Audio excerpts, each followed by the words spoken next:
para as nossos anais, nossa memória, acho que vale muito a pena.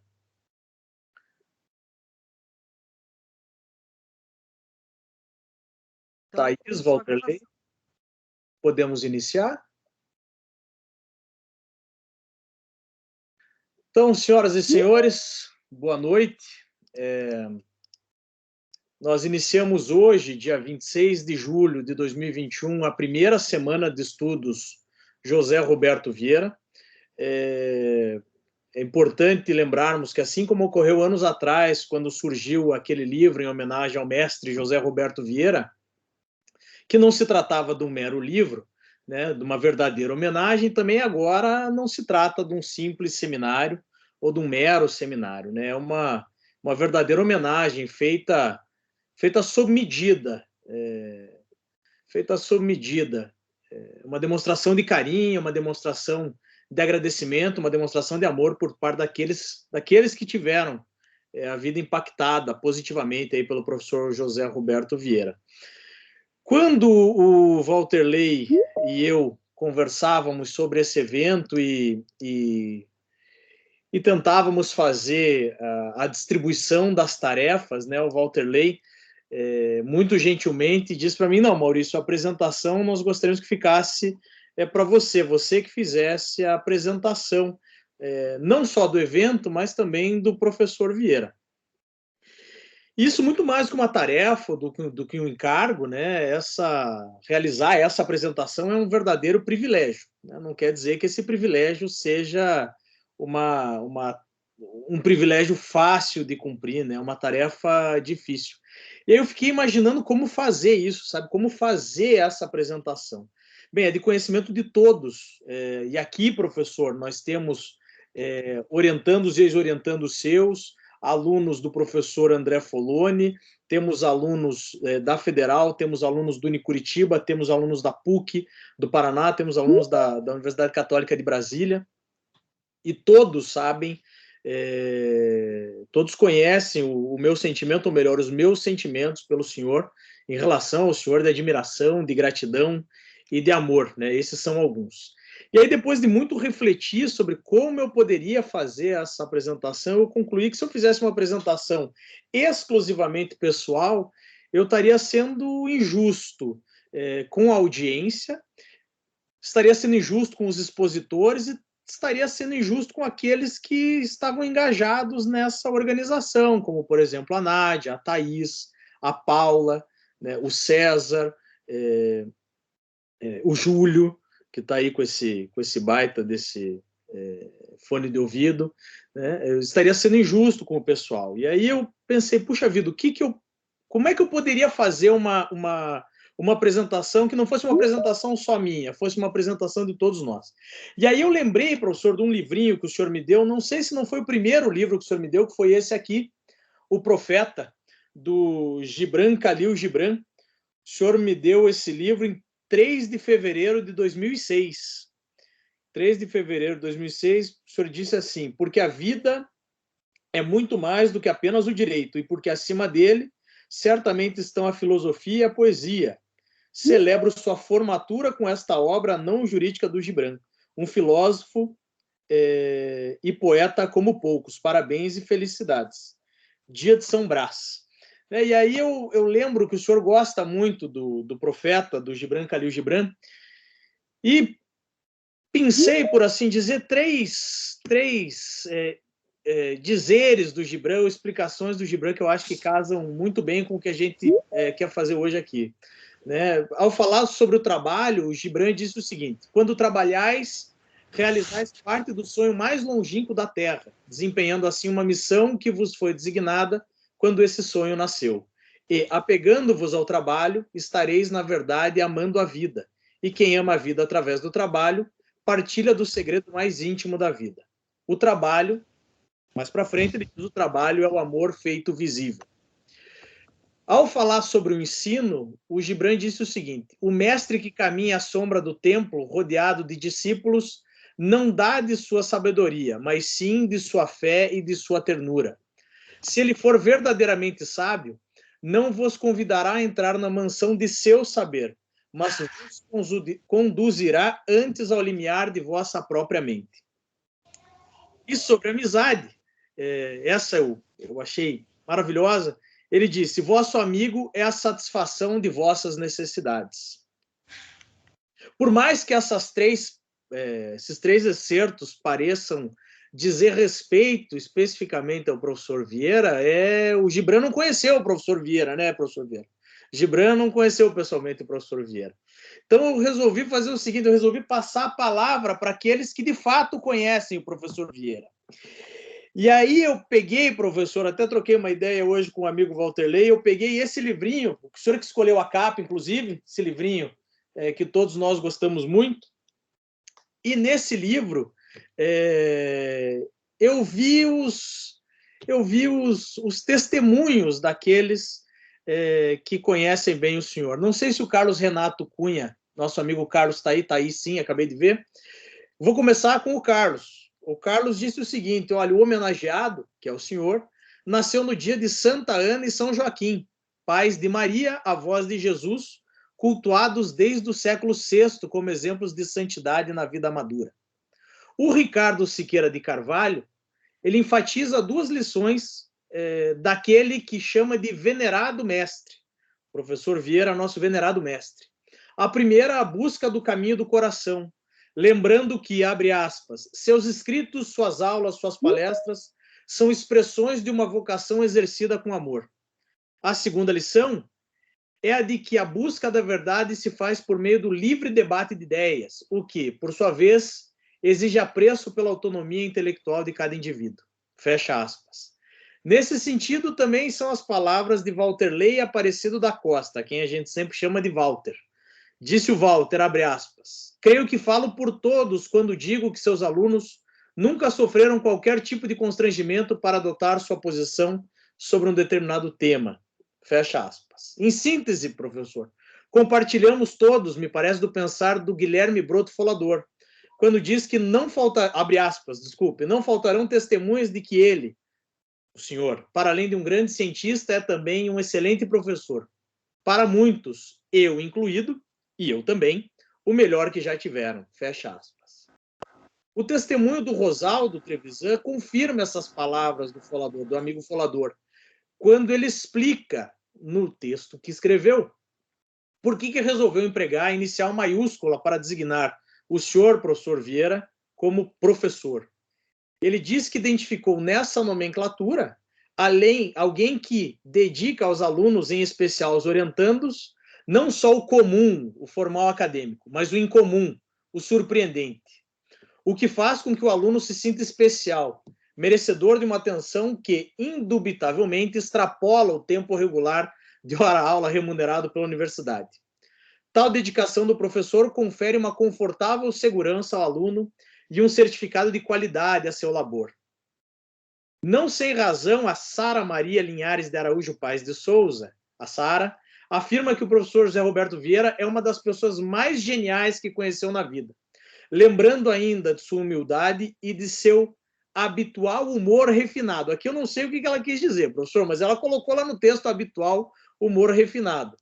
E Sara vai além, desejando vida longa àquele a quem chama de, abre aspas, herói da ciência do direito tributário, fecha aspas. E com razão, afirmando que, abre aspas, aquele que teve a felicidade de ser seu aluno nunca mais será o mesmo em nível acadêmico, já que suas contribuições ficam marcadas para sempre, de forma indelével na alma. Aqui, senhores, estamos fazendo aquilo que André Parmo Foloni disse precisar, e com quem eu concordo. Ele disse precisar reviver aqueles tempos de orientação e de convívio mais intenso com o mestre Vieira. Isso no finalzinho do artigo. Professor, eu desejo, do fundo do coração e do fundo da minha alma, que nós consigamos, de alguma forma, retribuir a altura, professor.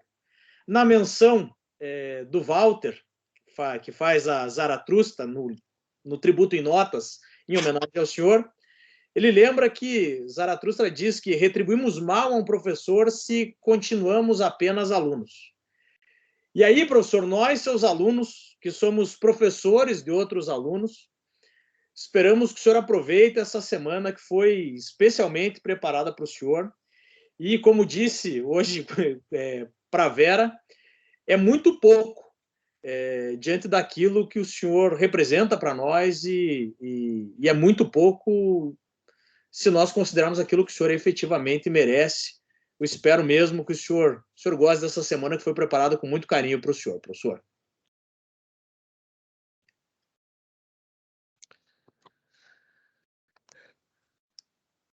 Ok, muito obrigado, Maurício, pelas suas palavras. Muito obrigado, Valterley, que junto com o Maurício organizou esse evento.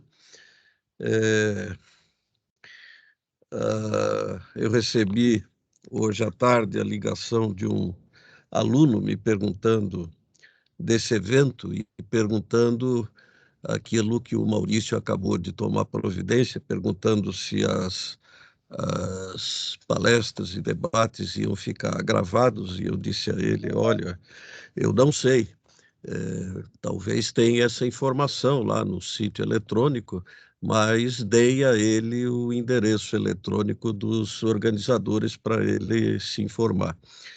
Mas quando eu disse que não sabia, ele me perguntou, mas não é sua semana, professor? Não foi o senhor que organizou? Eu disse, não, eu ainda tenho um pouco de bom senso para não organizar uma semana em minha própria homenagem. Embora nós saibamos aí de colega da nossa área aqui do tributário que já organizou livro em sua própria homenagem, mas são poucos, né? A grande maioria não é dessa forma. E eu comentava com a minha esposa hoje que eu sou particularmente privilegiado de ser professor da Federal, porque o prestígio de que goza a universidade faz com que muitos excelentes estudiosos procurem a universidade para os seus cursos de mestrado, doutorado e graduação, de forma que a seleção desses alunos é sempre da melhor qualidade. Do ponto de vista jurídico, para minha felicidade, porque assim, durante o tempo que eu os orientei, eu não consegui desorientá-los, porque eles já têm uma boa formação por si só, e principalmente porque eu me tornei amigo de todos os meus ex-orientandos de mestrado, doutorado e graduação também. E, como vocês podem ver pela manifestação do Maurício, durante a semana vocês vão ver que eles são bons juristas. Mas vocês já podem ver que eles são pessoas generosas. Às vezes, além da conta, como comprova a manifestação do Maurício de agora há pouco, mas são todos eles generosos. E prefiro crer que essa semana foi organizada a partir dos temas dos artigos, não porque os meus artigos sejam bons, mas porque eu, ao menos, tive a felicidade de escolher bons temas. Então, imagino que nós teremos bons debates nos quais todos nós poderemos aprender, inclusive eu. O meu muito obrigado ao Maurício pelas palavras de agora, e ao Maurício e ao Valterley pela organização, e a todos, estou vendo muitos amigos aqui presentes, pela sua presença. Ô, professor, nós que agradecemos, professor, nós que agradecemos. Preciso reiterar um agradecimento especial à Thaís e à Nádia, que fizeram um trabalho belíssimo, um trabalho gráfico belíssimo, e gostaria também de agradecer a Marcela Matias, responsável pelo nossas inscrições lá pela Universidade Católica de Brasília. Bem, seguindo a nossa programação, pessoal, eu vou de imediato passar a palavra para o meu querido amigo Júlio da Costa Rostirola Aveiro, que vai ser o nosso presidente da primeira mesa, que diz respeito a normas gerais em matéria tributária e regras de competência. Amigo Júlio, a palavra é sua. Boa noite a todos. Me escutam bem? Eu, pelo jeito, estou um pouquinho um peixe fora d'água. Sou o único com um fone meio grande, mas eu me habituei a participar nas reuniões virtuais com esse trambolho. Bom, boa noite. Meu nome é Júlio, eu sou ex-orientando do professor Vieira. E, como já disse o querido amigo Maurício, eu seria o presidente dessa mesa, né? Bom, primeiro, falar rapidamente, é uma enorme honra participar, ainda do primeiro dia, mas da semana desse querido professor, e falar sobre ele é sempre difícil. Estou aqui em Curitiba há 9 anos, e sempre gostei da matéria tributária.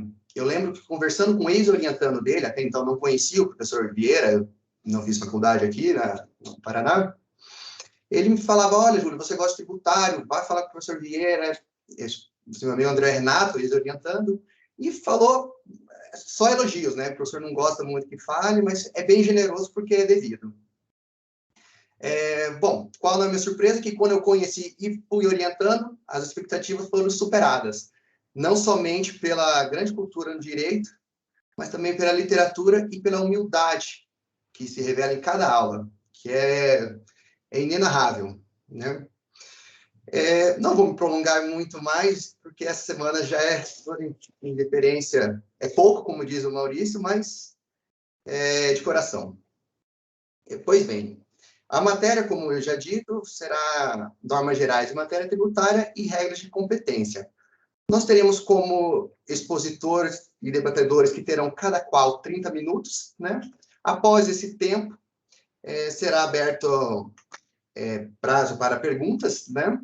Eu peço a gentileza, quem for fazer perguntas, que utilize do mecanismo que é uma mãozinha do Teams, tá? Que ele já adequa aqui a sequência, porque aí é possível passar a palavra, né? A pessoa abre o áudio e fecha de forma tranquila. Caso tenha algum problema e quiser mandar pelo chat, também é possível, mas dê preferência, né, a esse sistema, tá? Pois bem, hoje nós teremos como expositor o Walter Ler Costa, né? Ele é doutorando em Direito Tributário pela USP, em Direito do Estado pela UFPR, é mestre em Direito do Estado e bacharel em Direito pela UFPR, ex-técnico de Finanças e Controle da Procuradoria de Fazenda Nacional, é membro do Instituto de Direito Tributário do Paraná e da Comissão de Direito Tributário da OAB, e advogado, professor de cursos de pós-graduação em Direito Lato-Sensu. E como debatedor, nós teremos o Guilherme Couto Folador, que é mestre em Direito do Estado pela UFPR, professor de cursos de especialização no Unicuritiba, na PUC e na Católica de Santa Catarina, e advogado. Sem mais delongas, agora eu passo a palavra ao meu querido amigo Walter Ley, que iniciará essa noite. Muito obrigado. Obrigado, Júlio. Também não pretendo me alongar tanto, mas quando começou a surgir essa ideia, falei com o Maurício, que foi entusiasta de pronto, falei com os outros colegas da Federal, todos ficaram realmente empolgados. Os ex-orientandos convidados manifestaram na hora o aceite e gentilmente se propuseram a participar aqui. Então, é só uma questão muito feliz de estar aqui hoje. Estou vendo que a audiência, além de ser grande, é seleta, e isso é como vai ter a semana inteira, é uma espécie de minissérie. Tenho que caprichar aqui na exposição, porque amanhã se a audiência cair amanhã, vão dizer que o expositor do dia aqui não foi tão bom. Qualquer coisa, dá para culpar o Júlio, né? Dizendo que o Júlio foi muito rigoroso aí na moderação. Aí, o povo não veio amanhã, que achou que o Júlio ia dar até algum fichamento para fazer no rigor do Júlio aqui no controle. Então, se amanhã a audiência cair, se divide comigo essa responsabilidade, Júlio. É muito fácil falar do professor Vieira. Ele foi me orientando no TCC na Federal, no mestrado na Federal, me orientando agora no doutorado. Diz para ele que talvez saia aí um pós-doutorado, eu acho que ele pensou, não consigo me livrar desse Vanderlei, o que eu vou fazer para me livrar desse cara, meu Deus do céu, eu já aceitei ele, já provei, para ver se ele passa, assim, tem gente que você tem que promover para cima, né? Falou, já aceitei, já vou passá-lo, já vamos fazer tudo mais rápido aqui para ver se dá certo, e ele me disse que vai tentar fazer de novo aqui, então fica aí, professor, não sei como é que vai ser isso, mas já estou me candidatando a uma vaga no futuro com o senhor. Quando você tem um grande professor, é sempre uma coisa difícil, porque a satelização da inteligência. Quando a inteligência que te ensina é muito grande, é muito fácil você ser atraído por essas ideias e se anular como aluno. Não há necessidade de um grande professor obrigar nenhum aluno a seguir suas ideias, é o tal da vassalagem voluntária, né? A pessoa voluntariamente se põe naquela condição. E eu, todos esses tempos, eu vi o cuidado que o professor tem para permitir que os alunos cometam seus próprios erros. Porque é evidente, se você vai discordar do professor Vieira com uma obra enorme, com uma vida, que eu disse, a serviço do direito tributário, se você vai discordar, provavelmente você vai estar errado. Mas sempre foi deixado aos alunos essa possibilidade de não ir contra o mestre, porque não faria nem sentido uma coisa dessa, mas de tentar ir além do mestre. Aquilo que Bob disse de Kelsen, né? Que se não se vai contra, se vai além. E nesse ponto, se eu for lembrar do Eco, né, você mesmo um anão, se você subir no ombro de alguém que tem uma estatura, como tem o professor Vieira, você pode ser um gigante. Então, o professor Vieira leva os seus alunos até um ponto e, num determinado momento, o que ele escreveu no livro, no prefácio do livro do Maurício sobre o Simples do Carlos Renato, desculpe, Maurício, o livro do Maurício sobre o IPI, o voo solo do aluno. Em algum momento, o aluno tem um voo solo. E, evidentemente, que ele vai se esborrachar, provavelmente vai cair lá embaixo. E aí cabe o professor resgatá-lo ali, né? E começamos de novo. Mas sempre me senti à vontade de errar. E isso, eu diria que é o maior traço do professor Vieira. Ele deixa os seus alunos errarem. Nesse ponto, o dia de hoje é sobre as normas de competência e as normas gerais. Evidentemente que só um pedaço disso daí já daria a noite inteira, os dois temas juntos ficaria... E temos 30 minutos aqui, até porque depois o amigo Guilherme vai fazer a exposição dele. Então, vou fazer alguma síntese, não a título de apresentar um fichamento, aqui não faria sentido, estou vendo a plateia totalmente qualificada, mas vou apresentar a ideia do professor e vou tentar colocar algum ponto pessoal meu junto com a ideia do professor, nessa ideia de ir além do mestre, mesmo sabendo que provavelmente você vai estar errado. Não sei daí o rigor do Júlio, o protocolo dele, se ele vai devolver a palavra ao professor, ou se ele vai ser rigoroso aí, falou uma vez, está falado, ninguém fala duas vezes aqui, não sei como é que ele vai tratar isso daí. Mas, iniciando pelas normas de competência tributária. As normas de competência tributária são geralmente apontadas como aptidões, e nesse ponto ela é o primeiro ponto da constituição do tributo até o último ato material, que seria a entrega do dinheiro à fazenda. Há aqui todo um processo dinâmico, se a gente lembrar de Kelsen, esse processo começa na norma fundamental, que ela não é posta, pressuposta, e vai até o último ato material, que esse não cria direito. Nesse intervalo, nessa cadeia escalonada, todo ato de criação, de aplicação do direito é um ato de criação do direito. E é essa visão dinâmica do direito que adota Souto e, na sequência, adota o professor Vieira, até dizendo aqui, professor, esse texto, afinal, com o seu cria tributo, dos textos que eu conheço do senhor, é o que eu mais gosto, é esse texto aí. E aqui há uma questão interessantíssima. Os grandes juristas conversam. Geralmente, isso é uma metáfora. O professor Vieira e Souto conversavam realmente, fisicamente, conversavam. E, nesse ponto, há uma passagem, uma viragem da teoria do professor em relação a uma teoria que era estática, que aparece no Regra Matriz, essa teoria dinâmica, que o direito é visto como movimento. E nesse ponto da viragem, é isso que me chama muita atenção, porque, primeiro ponto, só pode mudar de ideia alguém que tem uma obra prévia. No contrário, é alguém que é uma biruta de aeroporto, cada hora está falando uma coisa.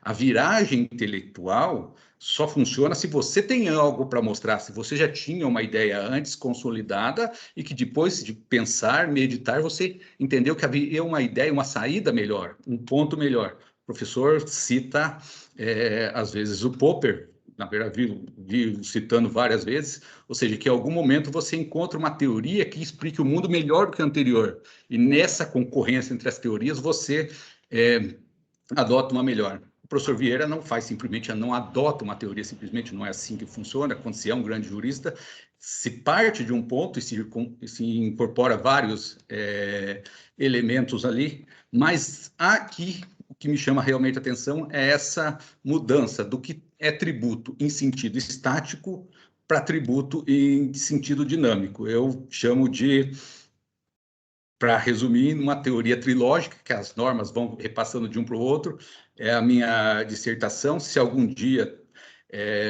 alguém cruzar com ela e achar que está errada, as cartas, por favor, ao professor Vieira e digam desse jeito, sejam incisivos. Como é que o senhor deixou passar isso daqui, professor? Então, não mande para mim, mande direto para o professor Vieira as reclamações.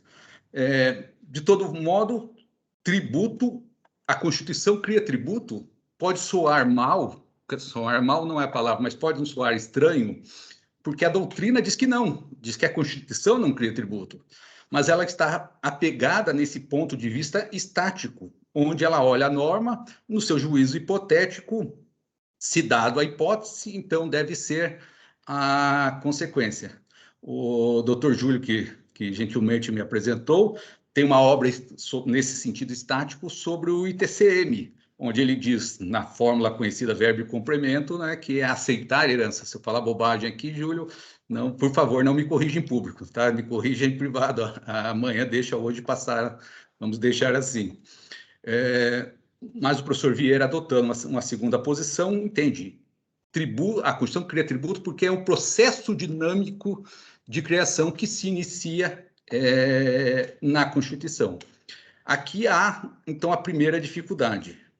Se a competência decorre de uma norma de competência, o Guilherme vai falar bem disso, o mestrado dele foi sobre norma de competência tributária, eu vou tomar como se é uma prescrição para que o legislador, ao criar o tributo, siga um determinado procedimento e respeite um certo conteúdo. Esse conteúdo nem sempre é muito bem explicado, e a Constituição, às vezes, usa um nome. Então, usa renda, usa mercadoria, usa importação. Nem a conhecida fórmula de todo jurista, verbo e complemento, não está na Constituição. Geralmente é um substantivo que tem esse destaque. Ocorre que quando os animais passaram lá na frente do Adão, ele foi nomeando, não passou nada como uma renda, como uma mercadoria, como uma importação. E assim temos a palavra e temos uma dificuldade muito grande de dizer qual é o referente dessa palavra no mundo, porque qual seria o referente da renda no mundo? Se pensarmos no Bertrand Russell, ele vai dizer, isso parece um nome, mas não é um nome. Na verdade, por trás disso há toda uma descrição de alguma coisa muito mais complexa. Então, o que fazemos é, para fins de simplificação, rotulamos algo, mas não é propriamente um nome que se associa a alguma coisa. Nesse ponto, fica.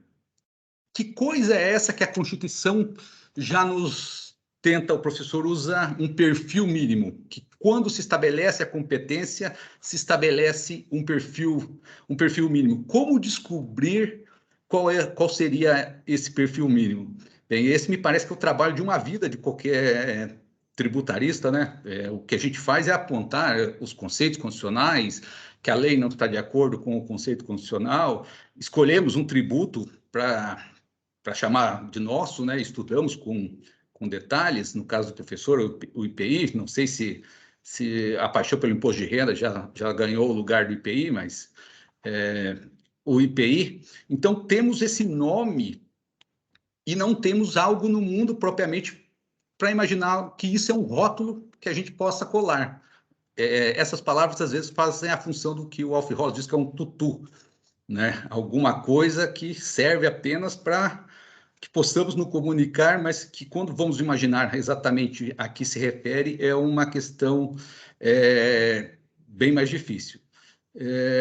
Sempre fico na dúvida que as explicações, às vezes, são muito metafísicas dessas palavras, como se existisse um mundo ideal do que seria renda, do que seria mercadoria, que eu poderia acessar esse mundo ideal, encontrar essa palavra renda e, então, corrigir o legislador dizendo, olha, você usou renda, mas a competência sua não pode, de uma forma diferente, porque há uma construção de renda em algum lugar. Não estou dizendo que é assim que o professor pensa, mas o professor é um garantista dos direitos do contribuinte. Então, mesmo tendo sido auditor da Receita. Então, o professor, ele não vê com tanta boa vontade uma teoria que permite uma lassidão do legislador. Ou seja, que há na Constituição pelo menos um mínimo semântico que, de alguma forma, vincule o legislador para que o legislador não saia criando qualquer tributo e chamando, dizendo, olha, isso daqui é a renda, e como eu estou chamando que é renda, para não se tornar apenas uma questão nominalista. Nesse ponto, vou passar para o segundo texto, que temos a lei complementar. E aqui há uma dificuldade de realmente enquadrar a lei complementar do 146 da Constituição, a lei complementar estabelecerá normas gerais, com os princípios que a doutrina aponta como as vigas mestres do ordenamento. Se a gente olha no Celso Antônio Bandeira de Mello, as palavras são muito bonitas, né? Desrespeitar o princípio é muito mais grave que desrespeitar uma regra. E, para ficarmos aqui, poderia falar só o princípio da federação, o professor ensina os alunos que é o princípio da federação e da autonomia dos municípios, que uma leitura literal, vamos dizer assim, do 146.3, se mostraria incompatível com o princípio da federação e da autonomia dos municípios. Nesse ponto, há um trabalho hermenêutico para que a força desse dispositivo, dessa literalidade, seja afastada.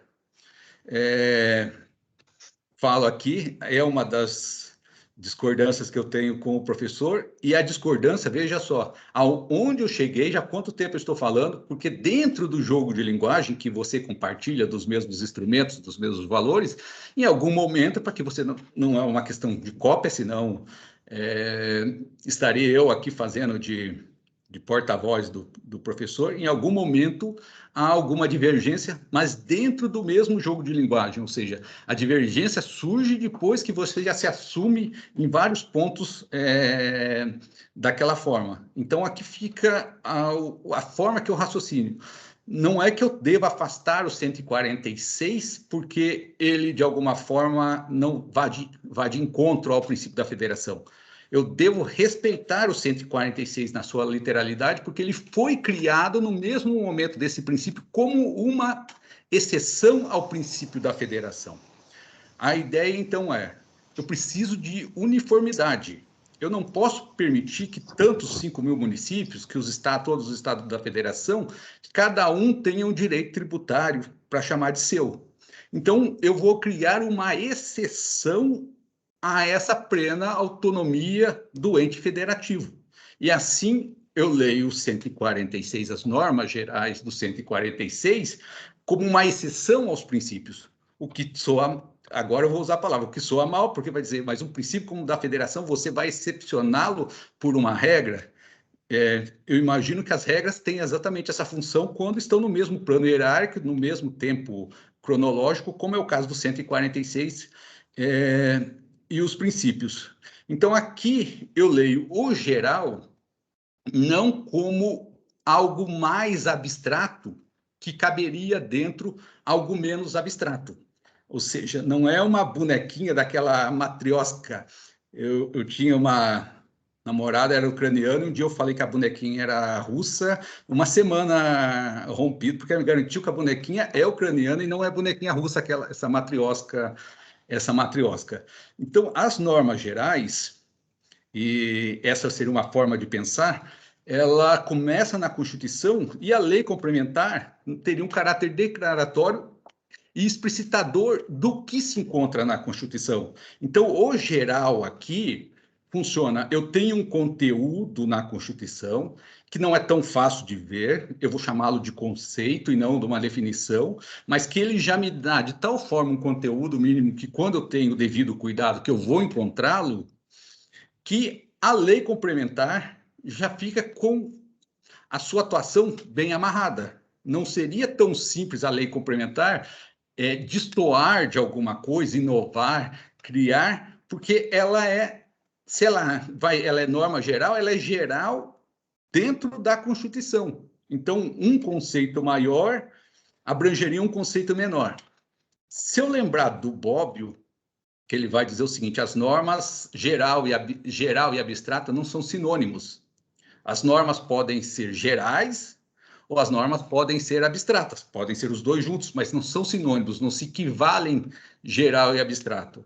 Então, se eu penso geral como as pessoas a que é dirigido a norma, a que a norma é dirigida, então eu não vejo mais essa necessidade de que um conceito mais concreto esteja dentro do outro mais lato, que seria a Constituição e essa figura que eu usei da matriosca. Eu vejo o seguinte: tenho 5.000 municípios, tenho tantos estados da federação. As normas gerais, então, são postas para todos eles, desde que se apliquem. Evidentemente que uma regra do ISS não vai se aplicar aos estados, tá? Mas aplica-se também, o professor tem um texto sobre isso, né, dizendo que quanto uma questão interfere na outra, mas aqui eu vou me restringir à questão que o geral se refere ao ente da federação a que é dirigido. Então, se as regras serão sobre lançamento, sobre crédito, eu não posso permitir que cada município da federação diga o que é lançamento, o que é crédito. Nesse ponto, a norma é geral, não porque ela em generalidade diz o que é crédito ou o que é lançamento. A norma vai dizer como, provavelmente, se as normas definem ou não há espaço aqui para comentar isso, mas ela vai dizer para todos os que estão ali obrigados, e assim a norma geral diz respeito às pessoas a quem se dirigem e não ao seu conteúdo abstrato, que deveria um enquadrar dentro do outro na linha da jurisprudência dos conceitos do primeiro Ehring. Hoje, como teve essa exposição, não vou usar todo o meu tempo, nem sei como é que está aqui, mas para no primeiro dia não fastigar todos, poderia aqui fazer alguma provocação para o Guilherme, que vai falar na sequência, porque as pessoas, quando vão numa corrida automobilística, por mais que a pessoa não admita, fica lá torcendo para ter um acidente, né? Fala, nossa, vai ter que ter alguma coisa. O cara vai no circo, se o trapezista ameaça ali, o cara fica numa alegria. Se eu falar, não sei se tem circo ainda, mas depois ninguém vai dizer que estava torcendo para o trapezista cair lá, mas que a pessoa ali na hora fica ali, será que o trapezista vai cair? Então aqui amanhã, se alguém contar como é que foi, falar, olha, os dois orientandos lá só não teve via de fato porque era virtual. Então cabia aqui uma provocação para o Guilherme para a gente animar, mas o tempo aqui acho que não vai dar. Vou encerrar aqui. Primeiro, não poderia deixar, minha irmã estava, a Vanusa está, audiência da família, a gente obriga, né, a audiência. Agradeço a minha irmã que está assistindo. E em relação ao professor, uma última palavra: o Santo Tomás de Aquino, né, na primeira lei natural, diz que o bem deve ser feito e procurado e o mal evitado. Mas não por qualquer prêmio ou por qualquer castigo. Simplesmente isso é um dever moral e, em muitos casos, uma espécie de vocação. Quando o professor ensina seus alunos, ele não faz isso para receber um prêmio, para receber uma homenagem, ele faz isso porque é o certo procurar o bem, e é o certo ensinar os alunos. Então, eu não posso aqui, professor, retribuir, posso sinceramente dizer a todo mundo aqui quanto o senhor mudou a minha vida, é uma felicidade ser seu aluno nesse tanto de tempo, mas o que eu posso me comprometer com o senhor é que, quando eu for ensinar alguém, vou ensinar da forma que o senhor tem me ensinado. Muito obrigado, professor.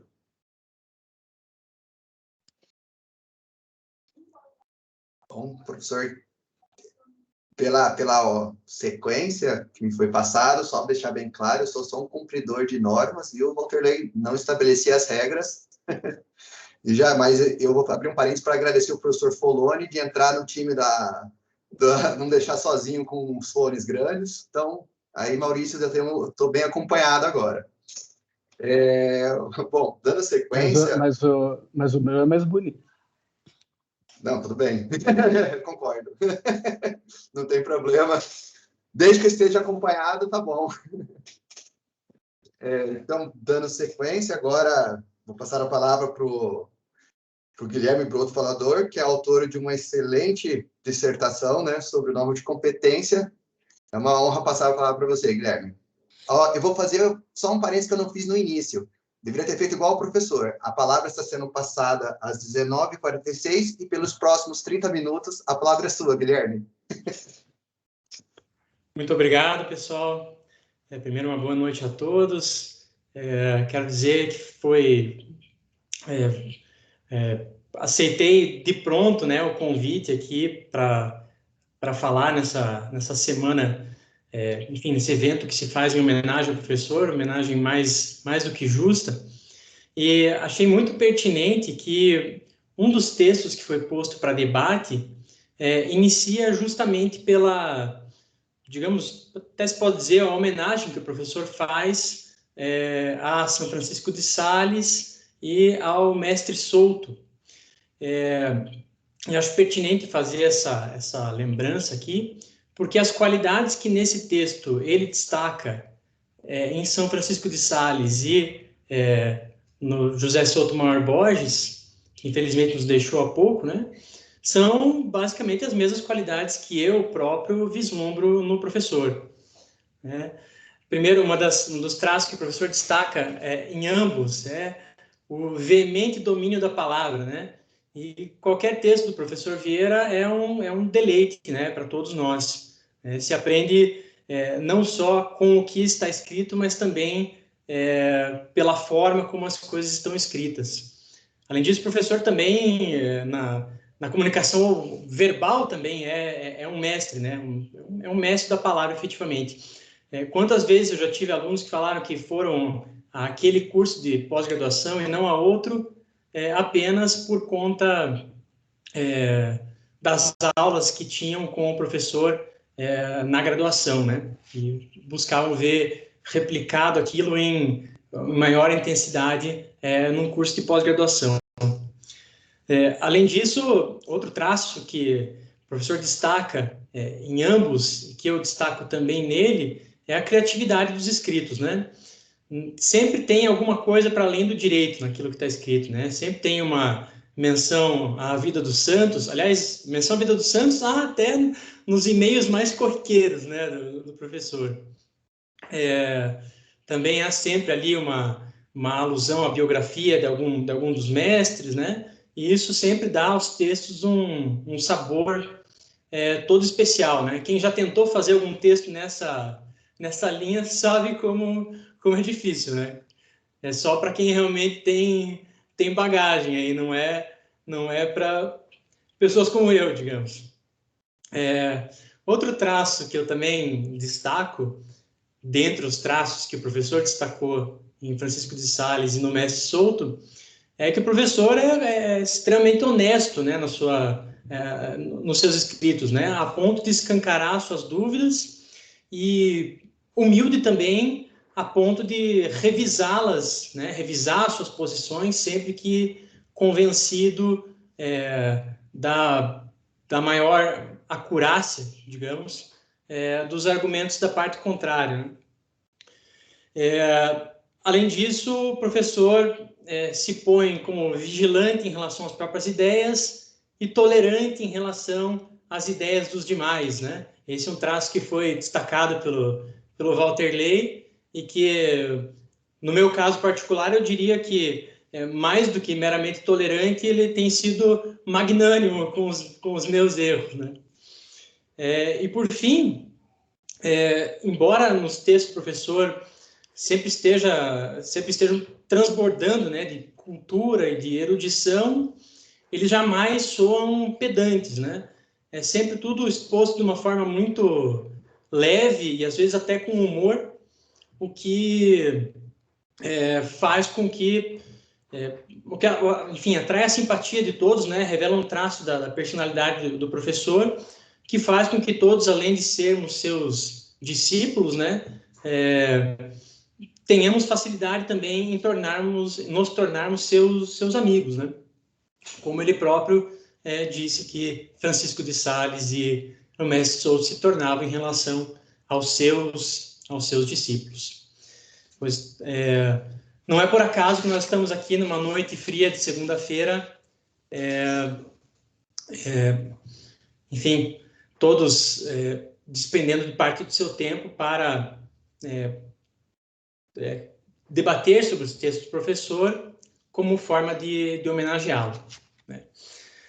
Pois bem, dito isso, passamos a falar algo de mais concreto sobre os dois textos que são objeto da nossa atenção aqui. Primeiro, obviamente, os dois temas estão relacionados, né? O processo de criação do tributo começa na Constituição, disso eu não tenho dúvida, né? E aqui já começo a fazer uma provocação, né? Eventualmente passa pelas normas gerais, até chegar ao plano em que todos os critérios da norma impositiva são efetivamente desenhados pelo legislador. A grande dúvida, é a dúvida mais tormentosa, eu acho, que assola a nossa ciência de direito tributário há pelo menos 50 anos, e que é o objeto central do segundo texto, é quando, afinal, a Constituição requer, ou pelo menos admite, né, que o legislador complementar se interponha entre a Constituição e a regulação mais minuciosa do tributo por parte do legislador a quem se conferiu competência para instituí-lo. Em rigor, a discussão aqui me parece que não é tanto de fundo, ela é mais terminológica e eu diria até mais ideológica do que propriamente relacionada com o modo como o sistema jurídico tributário funciona, né? Em rigor, ninguém mais nega a força normativa da Constituição, pelo menos desde Conrad Hess, né? De modo que não há quem negue a relevância das normas constitucionais na construção do tributo. Só que muitos, a maioria, a imensa maioria, eu diria, né, não chega ao ponto de dizer que a Constituição cria tributos, porque, e aqui eu discordo do professor quanto às razões pelas quais se tem adotado essa posição, porque, a meu ver, partem de uma compreensão da noção de norma, que é uma compreensão muito estrita, né? Um conceito muito estrito, em que as normas são apenas aquelas destinadas a, mediante a descrição hipotética de um fato, determinar uma relação jurídica em que alguém tem um dever e outro tem um direito, né? Enfim, se estabelece um feixe de direitos e deveres contrapostos. A meu ver, dizer se a Constituição cria ou não tributos é algo que tem muito mais a ver com a ideia de norma e de ordenamento que as pessoas adotam, né? Se você não tem uma visão tão restritiva de norma, né, e toma as normas como todos os significados possíveis extraídos a partir das disposições editadas pelo sujeito competente, com vistas a regular direta ou indiretamente a conduta, essa conclusão de que, afinal, a Constituição cria tributos se parece muito mais trivial. né? Se nós vemos o ordenamento não como uma pirâmide em que a regulação efetiva da conduta só está ali no final e as demais normas, enfim, os demais enunciados simplesmente estão nos andares mais altos da pirâmide, servindo de fundamento de validade para as regras editadas naquele patamar inferior, e, em vez disso, se vislumbra o ordenamento como um edifício, né? E cada instituto do ordenamento também como um edifício. Me parece que essa relação, que essa noção de que, afinal, a Constituição cria tributos, fica muito mais evidente, né? Então, se nós partimos da ideia de que a Constituição fornece ali o alicerce, as vigas, os baldrames, enfim, e todo aquele vocabulário que quem já mexeu com construção está farto de ouvir falar, e pensa que depois, o próximo plano, né, é um plano de fazer o recheio dessa construção que já foi iniciada a partir desse alicerce, né? Essa noção de que, afinal, a Constituição cria tributos parece muito mais clara, né? Enfim, ou seja, parte de uma premissa distinta aqui do professor para chegar à mesma conclusão. Eu não tenho dúvida, a Constituição cria mesmo tributos, ainda que não chegue à inteireza da sua disciplina, né? O legislador não trabalha ao modo de um ser divino, né? Não promove uma creatio ex nihilo, né? Ele trabalha a partir de uma estrutura já pré-moldada pela Constituição. Aliás, na nossa Constituição, em que a Constituição chega a dar, o nosso sistema, né, que a Constituição chega a dar não só as vigas, os baldrames, os alicerces, mas às vezes chega até a dar alguma demão de tinta em algum dos tributos. Essa conclusão de que a Constituição cria tributos fica ainda mais forçosa. Mas o traço que eu gostaria de destacar mais nesse primeiro texto é a distinção que o professor estabelece entre o poder tributário e a competência tributária, né? É perfeita a distinção que se faz entre aquele poder plenipotenciário, né, prévio à Constituição, anterior à Constituição, e a competência tributária como o poder que, digamos, vaza para dentro da ordem constitucional por meio desse filtro posto pelo Constituinte, né? Então, a competência tributária como apenas uma forma de manifestação do poder tributário e não como o poder tributário. A competência vinculada à noção de autonomia dada pela Constituição, enquanto o poder está vinculado à noção de soberania, né? Mais ligada à ideia, mais ligada ao político do que ao jurídico, efetivamente.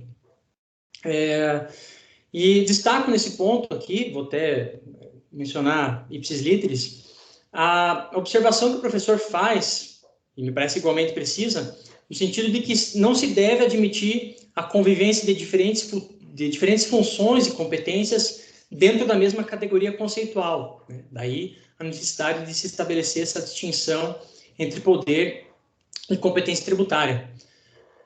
Até aí, eu acho que nós estamos muito bem, né? No entanto, me parece que há uma outra distinção entre duas funções normativas distintas e em relação às quais nós não cuidamos de discernir tão bem como o professor faz aqui em relação à distinção entre poder e competência. E essa distinção me parece que está lastreada ou pelo menos tem a sua razão de ser, na ambiguidade do verbo poder, né? O verbo poder como possibilidade, como capacidade, como competência, aptidão, legitimidade, né? O verbo poder como a possibilidade de praticar uma conduta, e a competência, melhor dizendo, e o poder como a permissão para se executar uma determinada conduta, né? Então, nós estabelecemos a distinção clara entre poder tributário e competência tributária, mas não estabelecemos uma distinção clara entre outorgar-se a competência tributária e regular-se prescritivamente, regular-se deonticamente a competência tributária. Me parece que são duas funções completamente distintas e que só aparecem quando a gente destaca que quando a gente percebe, né, que numa mesma disposição podem estar veiculadas ambas as funções de forma indistinta.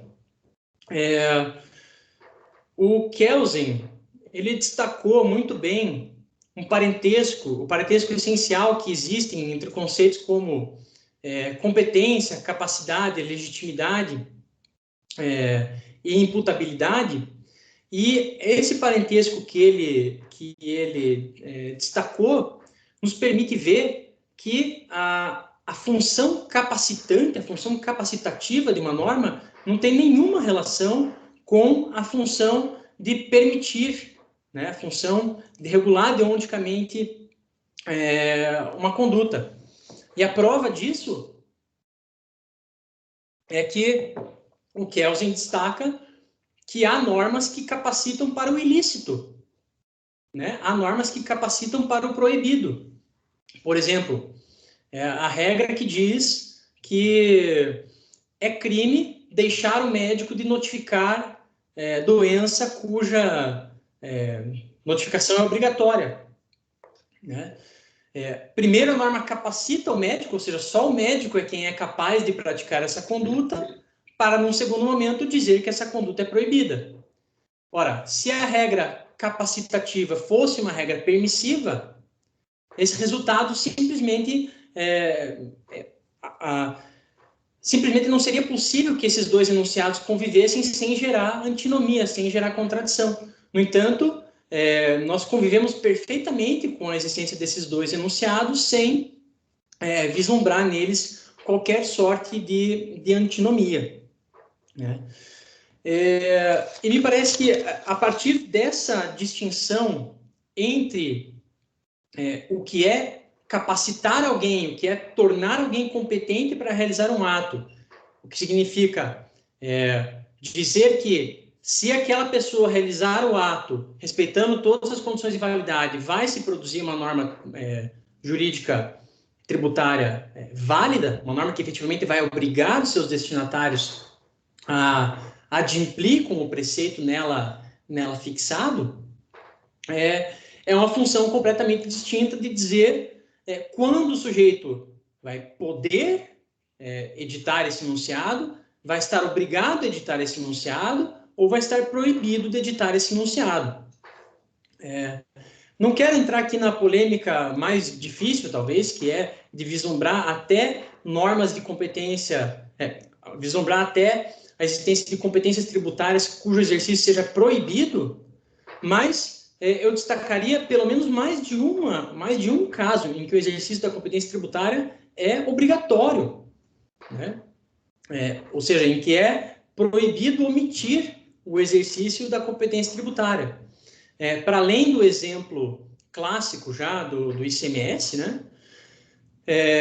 Eu destacaria pelo menos o exemplo da competência previdenciária dos servidores, que além de a Constituição exigir, por meio dos verbos instituirão, né, exigirão, salvo engano, que essas competências sejam efetivamente exercidas, ainda comina lá no artigo 167 sanções para a hipótese de essa competência não vir a ser instituída, quais sejam não participar do produto de transferências voluntárias, né, não poder celebrar convênios, não poder receber avais de outros entes federados, e assim por diante. Por razões que seria difícil expor num espaço tão curto, não consigo ver que a competência tributária seja, tal como o professor colocou, necessariamente facultativa, né? Me parece que o simples fato de a Constituição outorgar competência para um ente federado para instituir ou não tributos, nada diz com o fato de a instituição desse tributo estar proibida, estar permitida, estar obrigatória. Diz simplesmente com o resultado desse ato de produção normativa ser ou não uma norma tributária válida, né? Ou seja, a outorga da competência diz respeito, é unicamente uma das condições de validade do enunciado a ser editado pelo sujeito competente. Isso não tem nada a ver com o sujeito competente ter permissão, proibição ou obrigação de instituir o tributo. A regulação desses dois institutos é completamente independente, pelo menos assim eu vejo essa questão. Aliás, diria que se fosse para supor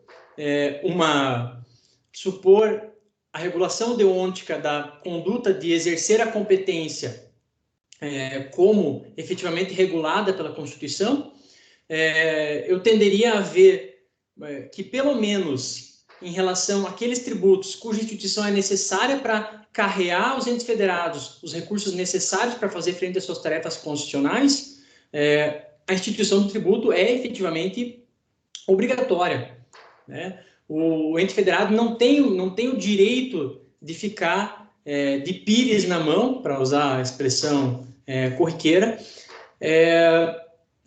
se nós, como povo, né, organizado, lhe outorgamos os meios suficientes para acessar fontes de receita e, por meio delas, adimplir com as suas tarefas constitucionais.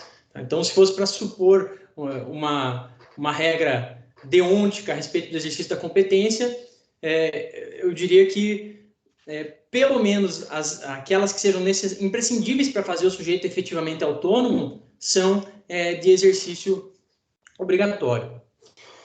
Pois bem, e agora, dito isso, né, externados aí os meus pontos de concordância e discordância, quem sou eu, né, para discordar do professor, mas estamos aqui para isso.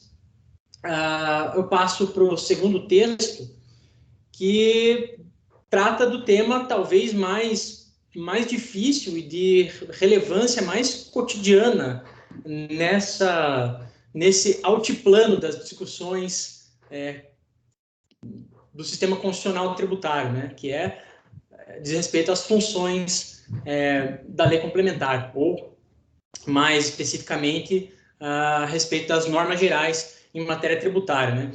Atire a primeira pedra quem nunca sacou da algibeira uma alegação de que determinada regra prevista numa lei estadual, numa lei municipal, não podia ser aplicada porque feria o Código Tributário Nacional, né?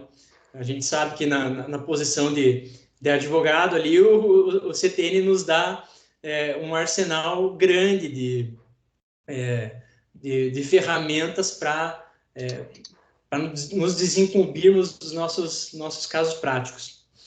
Mas, muito bem. Primeiro, eu gostaria de dizer que eu estou como professor aqui, no sentido de que essa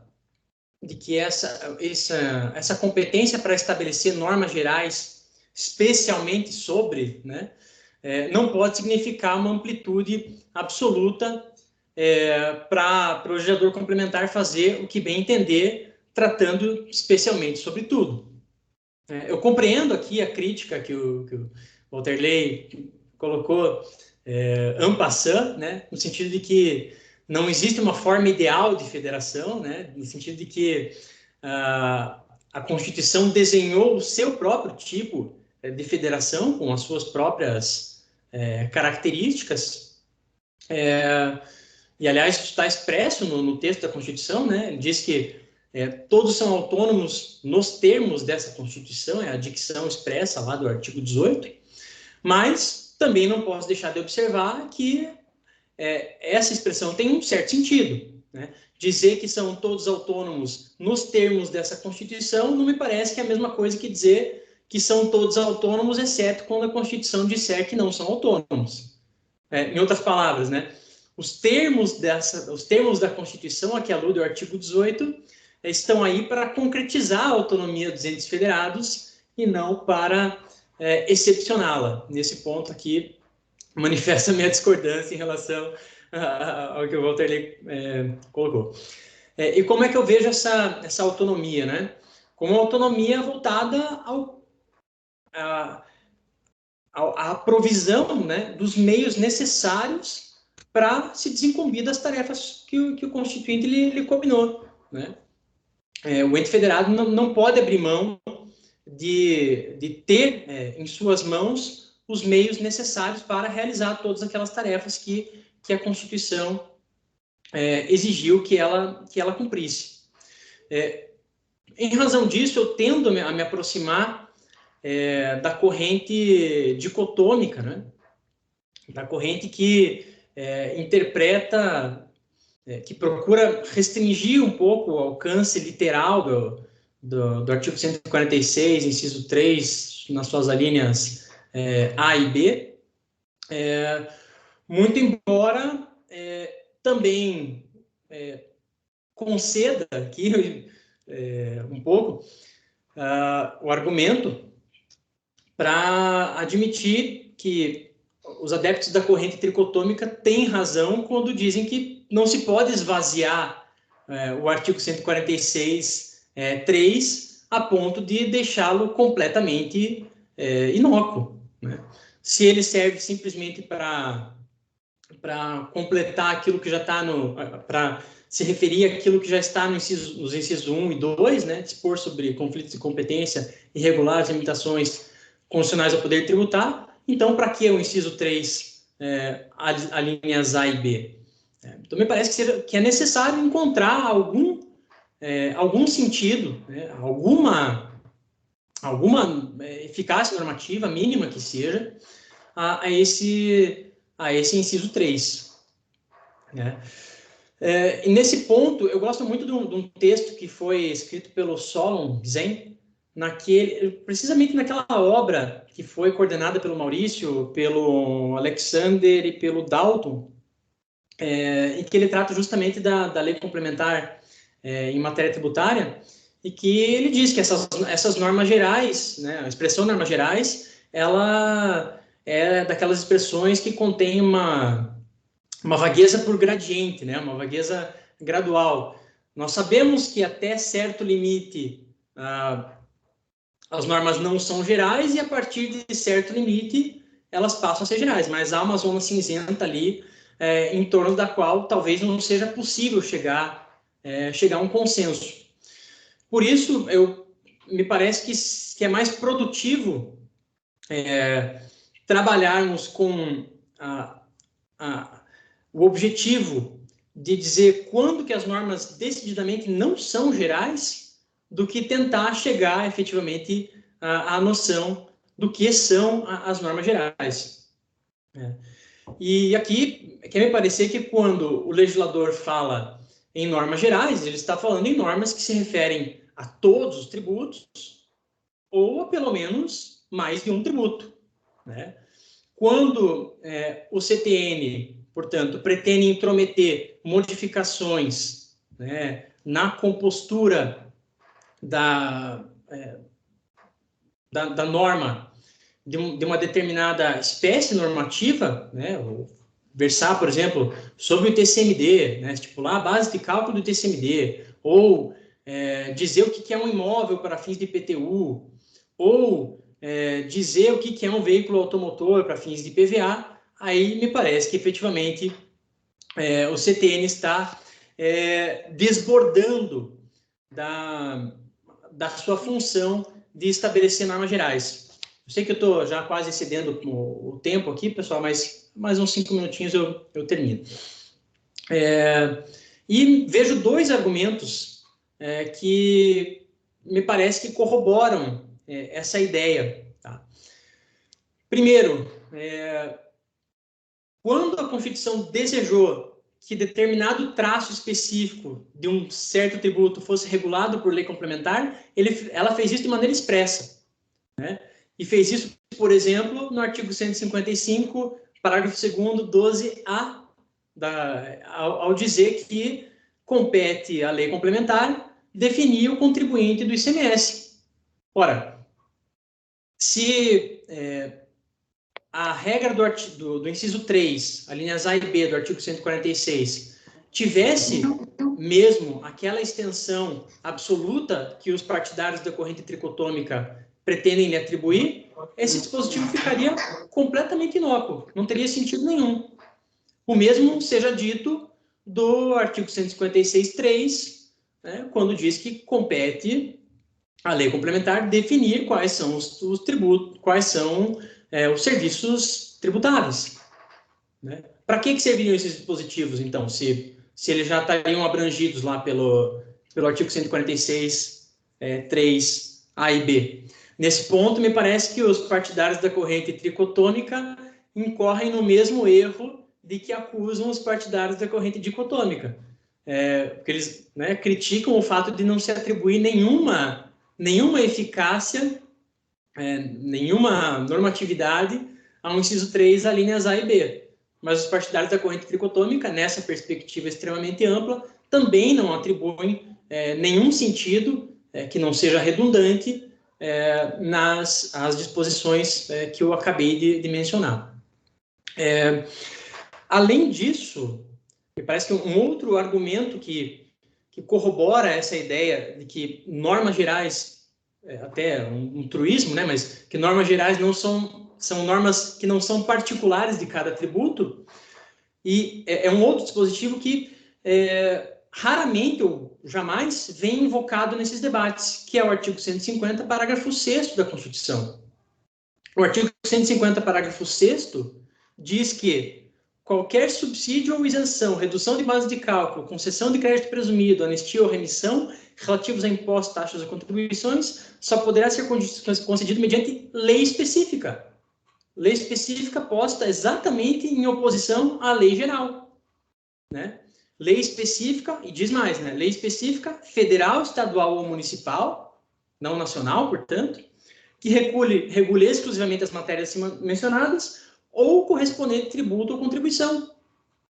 Ou seja, aqui me parece claro que o que a Constituição está dizendo é o seguinte: quando for para exercer negativamente a competência, ou seja, quando for para dizer o que não será tributado,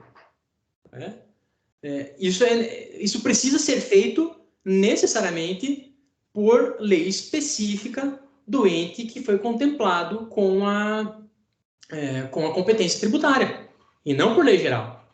Portanto, não cabe à lei geral estabelecer o que são veículos automotores para fins de IPVA. Cabe ao legislador estadual fazer isso, né?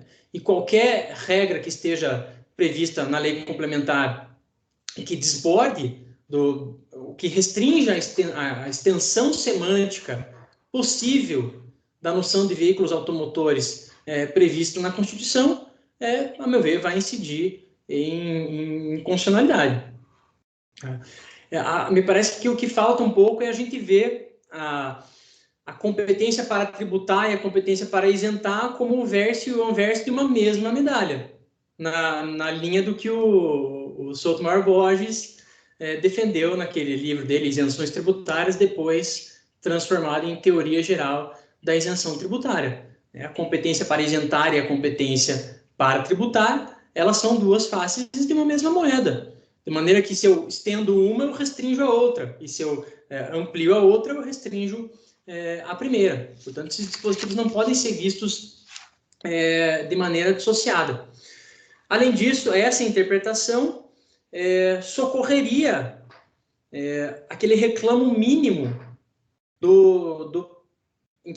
aquele conteúdo mínimo do princípio federativo pelo qual tanto advogam os defensores da corrente dicotômica, né? Porque com essa interpretação, me parece que pelo menos não seria dado ao legislador complementar tirar do ente federado meios de fazer frente às suas tarefas constitucionais. Tá? Então, enfim, estou arriscando uma interpretação alternativa aqui, uma teoria mista, né? Por assim dizer, e, obviamente, sujeito aí à crítica de todos, mas, como o professor escreveu agora, recentemente, gentilmente prefaciar o livro que eu escrevi há tantos anos, né? Colocou que não se descobrem terras novas sem se consentir em perder de vista, primeiro e por qualquer tempo, qualquer praia, né? Tem que arriscar um pouquinho, dizendo algo para além do que já foi dito.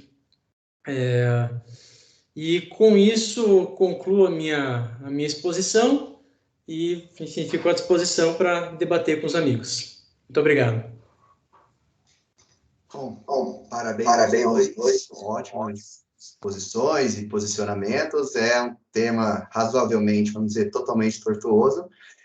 Quero deixar claro que o professor Vieira pode interromper a qualquer momento, tá? Eu vou passar a palavra para o professor. Pediu a palavra, você vai ter prioridade em qualquer momento, tá? Então, estou aqui de olho já na tela do professor. É uma regra de preempção, tá? Não tem jeito. Bom, quem pediu a palavra em primeiro lugar foi o Maurício. Então, Maurício, se o professor Vieira não quiser falar agora, a palavra é tua. Obrigado, Júlio. Na verdade, eu tenho só Na verdade, são dois comentários. No que se refere à questão da criação constitucional do tributo, me parece que, se levarmos em consideração mesmo que o sistema o sistema jurídico é um sistema finito de enunciados, e aquele processo de positivação de fato começa no texto constitucional, me parece que não tem dúvida mesmo que a Constituição crie tributo. De fato, me parece que foi isso também que o professor Paulo de Barros concluiu lá no meio do Fundamentos Jurídicos da Incidência, quando, fazendo menção expressa ao professor José Sotomayor Borges, disse que, atualmente, depois da discussão com o professor Souto, não hesitaria em mencionar uma sétima acepção do vocábulo tributo. Não é bem não hesitaria, mas ele concorda que há uma sétima acepção do vocábulo tributo que diz respeito justamente ao início do processo de positivação. Agora, a minha outra questão diz respeito à norma de competência propriamente dita. Né? Será que nós não teríamos esvaziado essa discussão a respeito do caráter facultativo ou obrigatório do exercício da competência tributária se nós levássemos em consideração que a norma de competência tributária não é uma norma de conduta? É só uma pergunta, tá? Algo que me...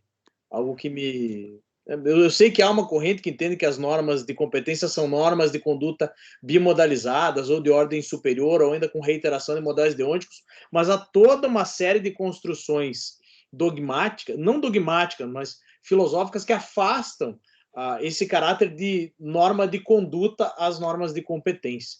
Queria ouvir um pouquinho sobre isso só. Obrigado, Júlio. Então, qual vocês escolhem? Quem quer começar a falar? Guilherme, quer começar? Posso falar. Então, a palavra é sua. Bom, na teoria geral do direito, né, no âmbito da teoria geral do direito, eu diria que sobraram poucos a defender essa perspectiva das normas de competência como normas permissivas de ordem superior. Isso porque a visão da competência como uma norma permissiva encerra uma série de inconvenientes teóricos. O primeiro deles é simplesmente não dar conta dos casos em que o sujeito é capacitado para praticar um determinado ato, mas proibido pela norma de praticá-lo, sem que se gere antinomia entre os dois enunciados. No direito estrangeiro ali, eles colocam vários exemplos, né? Por exemplo, o ladrão que vende, o sujeito que compra de boa fé, agora, o sujeito que compra coisas roubadas, né? Ou então, deixa eu pensar aqui em outro exemplo.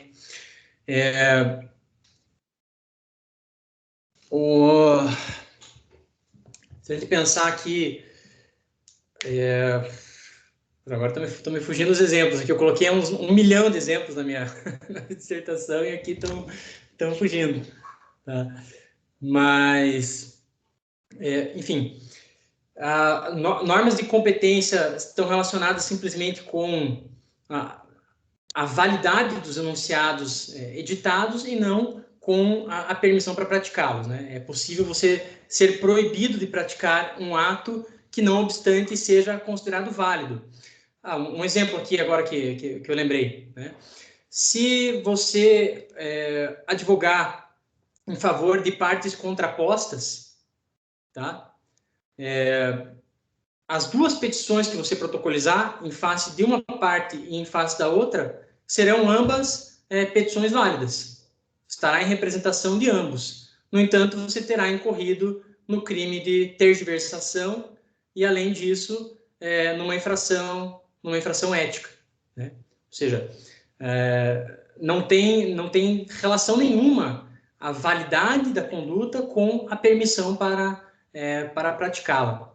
Além disso, quem tenta descrever a competência tributária como uma permissão acaba confundindo duas figuras que são muito distintas, né? Que são a figura do dever e a figura do ônus. Né? O sujeito competente, ele não tem o dever de criar a norma de competência, criar a norma tributária de determinado modo. Ele tem o ônus de realizar a conduta desse modo, né? Numa norma prescritiva, eu tenho um dever em face de outrem. Eu tenho um dever como contraposição a um direito de um terceiro.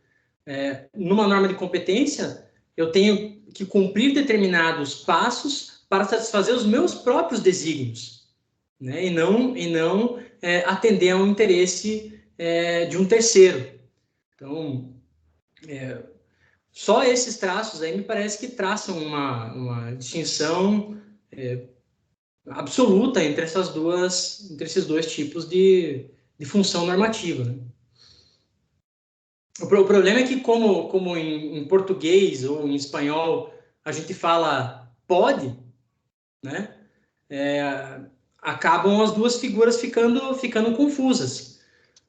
Mas essa ambiguidade, ela se desfaz quando a gente reserva para o segundo tipo de poder, o poder permissão, não o verbo poder, mas o verbo dever. Ou seja, competências que são de exercício permitido. Posso, absoluto, né? Competências que são de uso, que são de exercício proibido. Posso, mas não devo. Competências que são de exercício obrigatório. Não só posso, como devo, né? São duas camadas de normatividade distintas, entre as quais, de maneira geral, não se cuidou de distinguir. E eu acredito isso a uma tendência, né, a sempre vislumbrar as normas com aquela estrutura bonitinha, né, de hipótese, consequência, em que a consequência é uma relação jurídica estabelecida por meio de um feixe recíproco de direitos e deveres. Não sei se eu respondi a pergunta do Maurício, mas seria isso. Mas era só uma provocação mesmo. Obrigado. Professor. É só posso, em um segundo... Posso, Júlio? Manda bronca aí. Vou ser bem breve, porque eu sei que tem muitos colegas que querem falar e não faz sentido eu me alongar numa coisa que o Guilherme falou praticamente a exaustão do tema. Fora o caso do desuso, eu não tenho nenhuma dúvida que a gente podia discutir o que seria o desuso. As normas jurídicas, elas não têm pé de norma jurídica, elas não brotam do chão, elas não vêm andando, elas não saem do céu, elas não são descobertas pela razão, elas são postas. Então, uma norma jurídica é posta, isso é uma conduta, a conduta de enunciar a norma jurídica. Nesse ponto, eu não tenho dúvida que as normas de competência são normas de conduta, porque elas não surgem sem o homem. As normas existem porque elas são postas pelo homem, e o homem põe uma norma, enuncia, ou qualquer outra questão que você quiser, porque ele age, ele tem uma conduta. A discussão é que modo que eu uso para qualificar a conduta que enuncia a norma, que modo eu ponho na frente. Nesse ponto, aqui eu acho que o Guilherme chama muita atenção, que vivemos uma época de uma ruptura do paradoxo, do paradigma, as anomalias no Thomas Kuhn. Então, o que o Guilherme aponta é, olha, se você só tiver 3 modos para apostar, para prefixar a conduta, provavelmente você não vai dar conta disso, e eu vou te apontar a anomalia 1, a anomalia 2, a anomalia 3, para tentar dizer que o seu paradigma de mundo, só com esses modais, ele é um paradigma de mundo que não responde mais. Então, você tem que mudar o paradigma.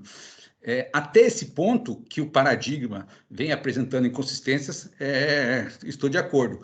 A questão é, eu posso criar um modo ad hoc ou explorar uma ambiguidade da linguagem que talvez não se reflita numa passagem lógica. Posso criar um modo ad hoc para resolver meu caso da norma de competência? Ou seja, como eu acho que não está dando certo, como não está bem explicado com os modos que eu tenho, eu ad hoc crio um e uso ali, e daqui a pouco eu crio um outro e uso em outra situação e crio uns... a pessoa vai me dizer, posso? Por que eu tenho que criar uma coisa homogênea?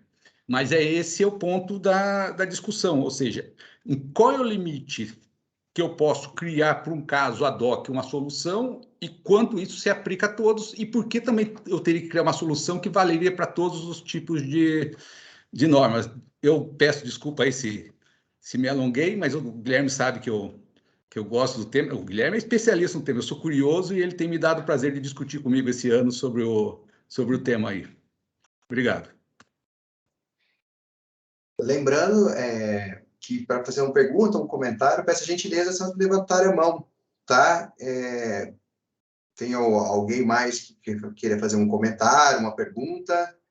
Porque pelo menos aqui não está aparecendo uma solicitação. Agora apareceu e abaixou, Pedro... Ah, tá. Pedro Henrique, então vou passar para você, tá? A palavra é sua. Obrigado. Não, é uma dúvida só quanto à origem na comunidade acadêmica da 7ª acepção do vocábulo tributo. Eu ia questionar se isso não veio pelo Paulo Aires Barreto, naquele livro sobre contribuições dele. Bom, como começou o Guilherme, é outro passo para o Walterley começar essa resposta. Maurício, como você que trouxe o assunto, quer ir nessa daí? Quer responder? Cara, eu não sei se foi no Paulo Aires Barreto, cara. Eu acho que não, cara. A primeira vez que eu li alguma coisa nesse sentido foi lá no Fundamentos Jurídicos da Incidência, mas nem sei também se esse tema é muito relevante. É só quis dar o exemplo de que a comunidade acadêmica vem aceitando essa noção de que a Constituição cria tributo, tanto é que um dos maiores tributaristas, que é o professor Paulo de Barros Carvalho, admite essa noção como uma 7ª acepção. Só isso. Agora, quem é o pai da criança não tem problema, né? Beleza, obrigado, professor. Bom, eu tenho tá que eu não tenho a mão, eu vou me voluntariar. Eu queria, na verdade, um maior esclarecimento até do posicionamento que foi trazido principalmente pelo Guilherme, onde ele se enquadraria, se é que se enquadra, ou seria uma terceira nova via a respeito da lei complementar, que eu vi, você se direciona vamos dizer, a chamada dicotômica, mas também tem alguns traços que compreende como, vamos dizer, esse procedente da tricotômica, que é dar sentido, enfim. Eu queria só entender um pouco mais o teu posicionamento, que ficou um pouquinho mais claro para mim. Certo. Como eu pontuei, né, a gente tem uma dificuldade de saber o que são normas gerais efetivamente. Tem uma determinação semântica bem grande nessa expressão. Por isso eu quis me concentrar naquilo que não são normas gerais. Daí a ideia de trabalhar com normas gerais como aquelas que não são particulares ou específicas de cada tributo, invocando, de um lado, as regras, invocando, de um lado, o fato de que, quando a Constituição buscou que regras gerais, regras específicas de determinado tributo fossem disciplinadas por lei complementar, ela fez isso no capítulo próprio daquele tributo, e, de outro lado, invocando o artigo 150, parágrafo 6º, que diz quando que vai ser necessário, não lei geral, mas lei específica, que é justamente quando se trata de exercer negativamente a competência, ou seja, quando se trata de intrometer modificações ou limitações no rol daquilo que seria tributável pelo sujeito competente. Então, eu não me aventurei aqui a dizer o que seriam normas gerais, me aventurei a dizer só o que não seriam normas gerais. No mais, eu tendo a consentir em que, se as normas gerais estão lá apenas para regulamentar a Constituição, né, então a Constituição deve servir de contraponto suficiente para a gente verificar quando que ela excedeu esses limites. Portanto, se ela usar de um conceito de lançamento que seja, obviamente, afrontoso a alguma limitação constitucional ao poder tributar, aí nós estaremos na esfera da inconstitucionalidade.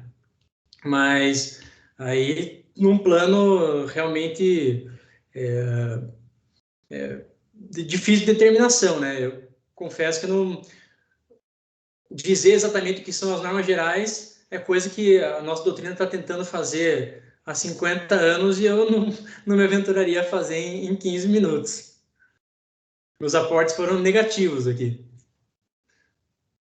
Certo. Na minha provocação era mais porque você começou falando que ia mais para o dicotômico, mais tinha tricotômico. É uma questão realmente complicada e acho que não tem solução mesmo, nunca vai ser definido. Tem um artigo do Walter Ley que, aliás, fala sobre isso, né, Walter Ley? Sobre o caráter negativo, né? Fala, olha, eu posso falar que já é uma função, falar o que não é, né? Eu não posso. Bom, pessoal, ainda não tem alguém que tem mais alguma outra consideração? Estou vendo. Temos bastante. Se alguém não quiser falar, quiser mandar pelo chat também, pode ser viabilizado aqui. Eu faço a pergunta, eu leio a pergunta. Às vezes pode ser um pouco... Não quer se expor tanto, né? Júlio, eu acho que nem todas as pessoas têm acesso ao chat, Júlio. Eu mesmo não tenho, tá? Eu faço por forma indireta. Eu tenho acesso pela Thaís. Eu fico mandando WhatsApp para ela, porque eu perguntei, tem alguma pergunta no chat? Entendi. Eu mesmo não tenho. Então, eu tô usando de um outro ao mesmo tempo. Bom, eu vou passar, então, a palavra com algumas considerações do professor Vieira, né? Porque, já que nós temos observações, não tem nada mais justo que o nosso estimado mestre. Pois não? Tem uns 2, 3 amigos que estou vendo aqui, faz um obrigatório, faz eles fazer pergunta obrigatório aí, não deixa passar não, uns 2, 3 que eu estou vendo aqui, eu acho que você não podia deixar eles voltarem para casa sem uma provocação aí, antes, porque daí o professor Vieira pode ter pior que ele quiser, mas daí ele encerra, mas uns 2, 3 amigos, você deixar eles passarem em branco, não pode. Olha, Walter Ley, eu vi esses 2 amigos, inclusive não estou vendo na tela aqui agora, né? Que eu já participei de algumas e ele não me forçou. Eu tenho medo no futuro eu participar e aí ele me apertar, entendeu? Então, se o TACAP está na minha mão hoje, amanhã vai estar na mão de outra pessoa. Eu prefiro... Júlio, já que esse é um momento de privilégio, eu gostaria de tirar uma dúvida mesmo. Eu, inclusive, escrevi sobre isso e tenho medo de ter escrito errado. E essa pergunta é uma pergunta para o Guilherme, para o Walterley e também para o professor. Eu gostaria de saber se um dos argumentos que justificam a adoção do entendimento de que a Constituição cria ela própria o tributo seria o fato de o binômio identificador da natureza jurídica do tributo ser a hipótese de incidência à base de cálculo, e na grande maioria dos casos eu encontrar já no texto constitucional a menção à hipótese de incidência e à base de cálculo, sobretudo dos impostos. Então, será que isso seria algo a corroborar que a Constituição, de fato, cria ela própria o tributo? Porque, afinal de contas, se o binômio identificador da natureza jurídica do tributo é a hipótese de incidência e a base de cálculo, e eu encontro a hipótese de incidência e a base de cálculo dos tributos, pelo menos a hipótese de incidência e a base de cálculo possível dos impostos no texto constitucional, isso conduziria à conclusão de que, de fato, a Constituição cria tributo não só pelo caminho do início do processo de positivação, mas por, de fato, conferir ao intérprete essas duas grandezas. Isso é algo que algo que eu tenho dúvida mesmo. Deixa eu fazer um ping-pong com você, Maurício.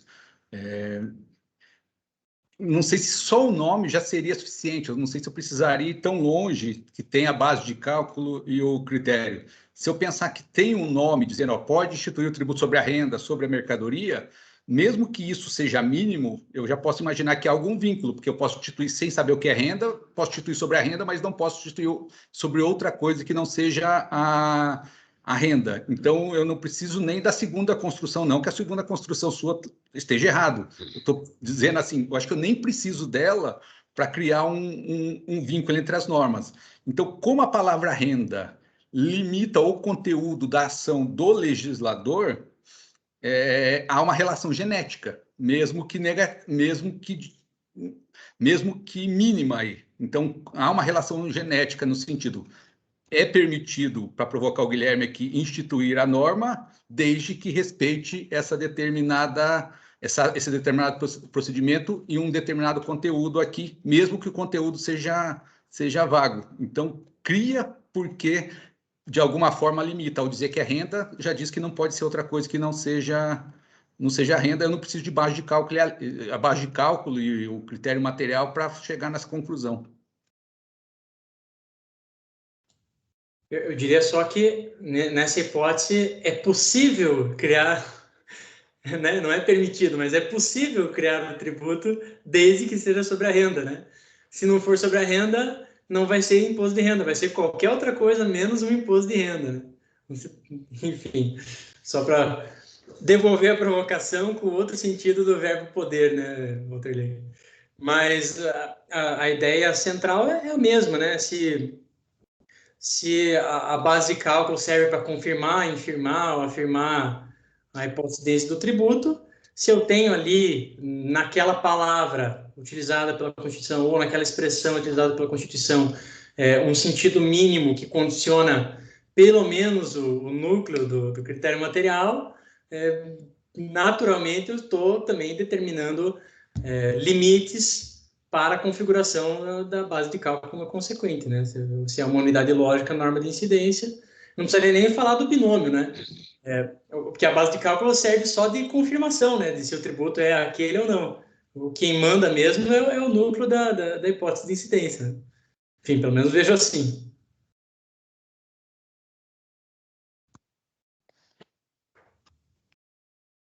Ótimo. Ótima explicação. Tem mais alguma consideração? Alguém tem alguma pergunta? Quem quiser, só uma mãozinha ali em cima, tá? Bem simples. Bem, então eu vou, como eu estava começando a fazer, eu vou passar a palavra para o professor, né? E se caso queira falar alguma coisa, professor, alguma observação.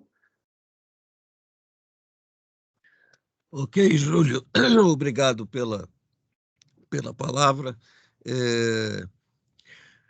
Os dois grandes temas que foram objeto do debate foram o tema das normas gerais de direito tributário e o tema da criação de tributo na Constituição.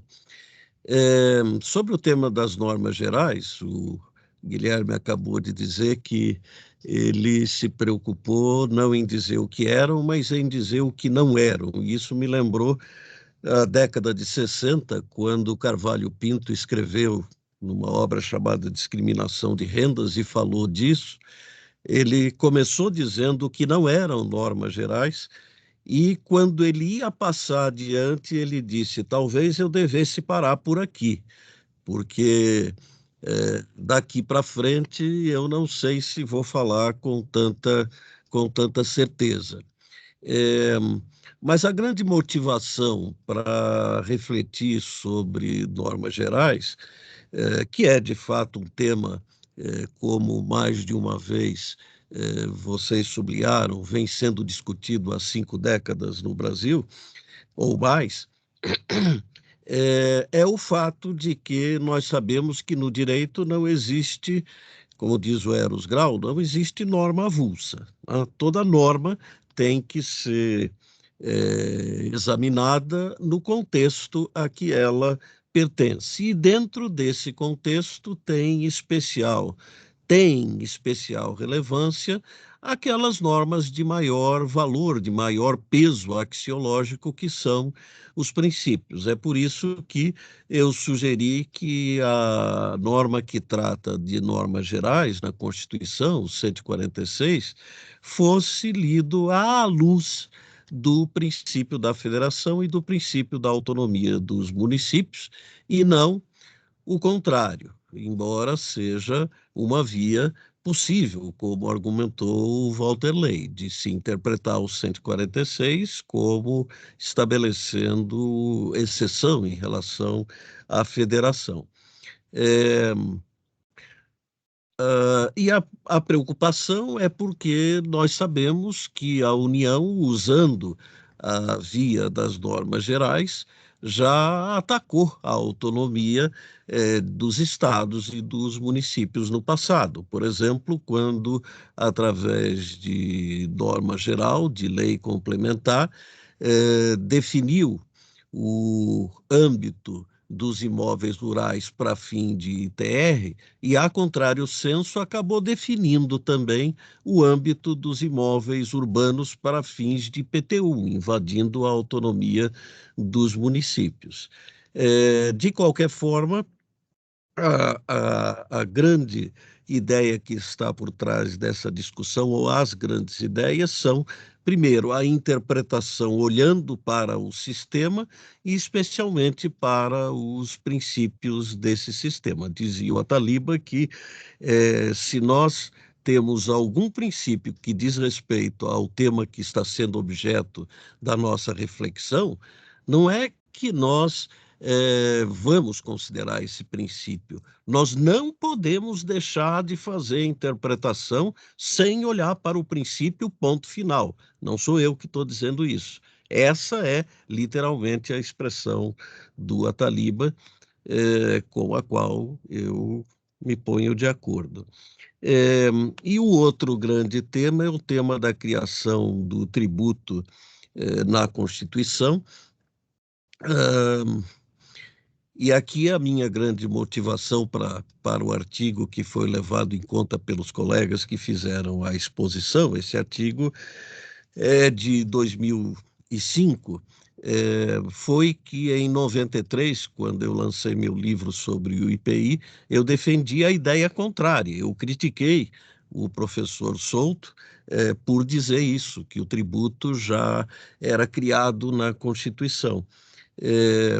Eu lancei o livro em agosto de 93, mandei, aliás, em julho, mandei para ele, para o professor Souto, em agosto, e ele me mandou em setembro uma carta elogiando o livro, dizendo que ele percebia só pelo folhear que era algo sério, etc. e tal, o que naturalmente me deixou muito contente por ser o Souto, como todo mundo sabe, um cientista de enorme rigor, inclusive com os seus amigos.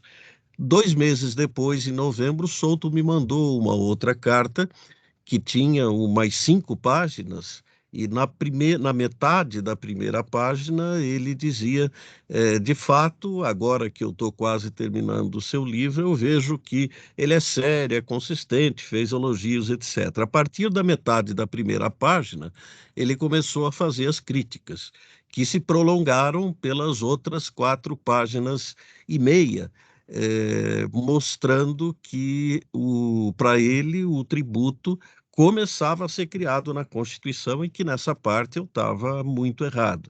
Eu levei exatamente 9 meses para responder essa carta, foi o período de uma gestação. E quando respondi para dizer que eu só podia me colocar de acordo com ele, porque no raciocínio keynesiano que ele desfiou, me pareceu absolutamente irrespondível. É, e a pergunta dele era muito simples. Nós sabemos que no Brasil o nosso direito tributário é eminentemente constitucional. E a Constituição descreve o núcleo da hipótese de incidência da grande maioria dos tributos, dos impostos, das taxas e das contribuições de melhoria. Não é assim com as contribuições especiais, não é assim com o empréstimo compulsório, não é assim com o imposto extraordinário, mas com a maioria dos tributos é assim.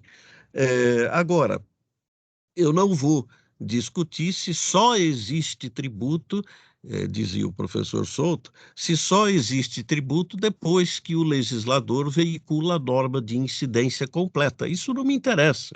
A pergunta que eu faço é: quando o legislador vai instituir, ele tem que olhar para aquilo que está na Constituição, o mínimo essencial que está na Constituição, e ele tem que criar de acordo com o que está na Constituição? É óbvio que sim. Então já existe algo na Constituição, ponto final, não tem mais discussão. Começou a ser criado na Constituição. Bom, isso me convenceu completamente, e eu lembraria os amigos que o professor Souto publicou em 84, o professor André Foloni, que está aqui, que é a maior autoridade do país na obra do professor Souto, sabe muito bem disso. Ele publicou um livro chamado Obrigação Tributária, uma introdução metodológica, que não era um livro para falar de obrigação tributária. Falou, mas foi uma desculpa para ele botar no papel uma série de ideias e maneiras de ver a ciência do direito tributário no Brasil, e na introdução, no prólogo, no prefácio, ele diagnostica a tendência da doutrina tributária brasileira, uma tendência enorme ao repetitivo, que é algo que já havia sido diagnosticado pelo Becker, na Teoria Geral do Direito Tributário, quando o Becker falava do sistema de fundamentos óbvios. E quando, em 2005, eu fui escrever para publicar, para tornar público que eu estava de acordo com o Souto dessa questão e que eu voltava atrás em relação àquilo que eu tinha veiculado no livro, eu percorri vários autores do direito brasileiro, assim como eu fiz no mês passado, quando escrevi também um artigo para uma obra do pessoal de Minas, lá em homenagem ao Souto também, e é fácil, porque de cada 10 livros que a gente pega, de cada 10 cursos, 8 repetem isso. A Constituição não cria tributos, ela distribui competências apenas. Todo mundo diz a mesma coisa, e quando todo mundo diz a mesma coisa, alguma coisa está errada. Tá? Porque algo que possa não ser verdade acaba sendo tomado como verdade simplesmente porque é repetido por todo mundo. Tá? E o Souto identifica muito bem quem melhor descreveu isso, que foi o Nietzsche, quando ele falou na nossa tendência de seguir o instinto de rebanho, tá? Que era o que a doutrina do direito tributário no Brasil fazia, seguir esse instinto de rebanho. Todo mundo segue o rebanho. E o Souto foi exatamente alguém que ergueu a voz acima do rebanho e disse: essa não é a direção correta para a qual vocês devem ir. Tem uma outra possibilidade que oferece uma solução que parecia a ele, e a mim hoje parece também, mais coerente. Mas eu terminaria dizendo que fiquei muito satisfeito com a exposição tanto do Guilherme quanto do Vanderlei, não só pela consistência das exposições e das ideias, mas porque ambos disseram, o Vanderlei, por exemplo, quando mencionou que o 146 ele olha como uma exceção ao princípio da federação e ao princípio da autonomia dos municípios, e o Guilherme, quando mencionou que não há razão de ser para se defender a característica da facultatividade da competência tributária, porque ambos sabem que eu sigo um pensamento diferente, então isso me deixa extremamente satisfeito de que, pelo menos em parte, eu cumpri a minha função de orientador, de não deixar de expor as minhas convicções e tentar mostrar os argumentos, mas saber que há um limite a partir do qual eu não devo ir, de modo a respeitar a liberdade e a autonomia de pensamento desses que, se em algum momento do passado foram meus orientandos, hoje são juristas respeitados, porque, como lembrava o Maurício no início, usando a palavra do Gibran Khalil Gibran, a função do professor não é levar o aluno à mansão do saber do professor, é levar o aluno à mansão do seu próprio saber, né? De construir, de ter a liberdade de construir o seu próprio pensamento, de maneira que fiquei extremamente satisfeito e agradeço ao Guilherme e ao Vanderlei, assim como ao Maurício e ao Vanderlei pela organização do evento, e não sabia, mas isso, a Thaís e a Nádia pelas providências de ordem artística aí na organização. Obrigado, João. Júlio, desculpa. Bom, então, essas palavras, sabe, professor, entendo que por hoje está encerrado. Só lembrando que amanhã o tema será legalidade tributária e medida provisória, né? No dia 28, capacidade contributiva e extrafiscalidade, e por fim, no dia 29, o tema será impostos sobre produtos industrializados. Então, boa noite a todos e aguardamos até amanhã a presença de todos. Boa noite, obrigado, pessoal. Muito obrigado, foi ótimo. Até amanhã. Boa noite, professor. Até amanhã. Até. Obrigadão. Até amanhã.